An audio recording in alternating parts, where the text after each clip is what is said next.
...2021 was really an eventful year for our organization. Got a lot of work done, got a lot of new parts coming in, and that's really we've hit the stage of the restoration where we are seeing new parts and both repaired pieces coming back to the shop ready for service. First of all, last January we got the new Locomotive Cab right here next to me. The original was a bit too deteriorated for us to repair, so we built an all new one. That way we can preserve the original to use for educational purposes in the future. In the spring, we completed all of our firebox repair work, as well as the big patches on the sides of the boiler.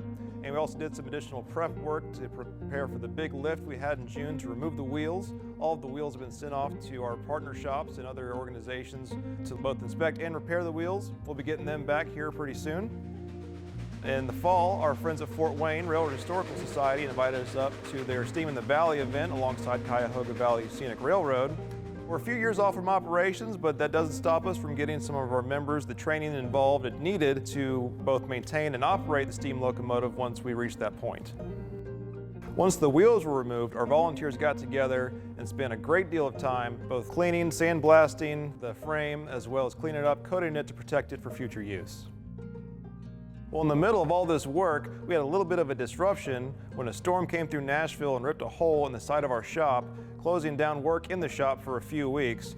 But while that was going on and we were cleaning out all the debris, we turned our attention to the interior of the tender, fixed all the baffles that are at the water tank area, as well as coated it in a special water sealant to protect it for future use once we're operational.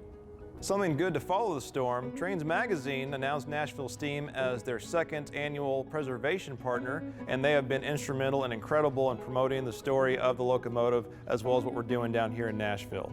And special thanks to the Candelaria Fund and the Wick Mormon Foundation for their $100,000 matching grant that came in with a critical point of the restoration so we can continue on into 2022. One of the biggest highlights of 2021 was Giving Tuesday, where we were able, thanks to your help, raise $26,000, which was doubled to $52,000 to completely pay for the new driver tires. Those tires have been fabricated and they will be going back on the driver wheels in the near future. We're more than halfway through the mechanical restoration of number 576, and that's really thanks to your help. Every donated dollar, every souvenir purchased, every volunteer man-hour has gotten us to where we are today. There's a lot left to do. There's nothing easy about restoring a steam locomotive. We really need your help to keep this momentum going and return the rhythm of the rails back here to Music City.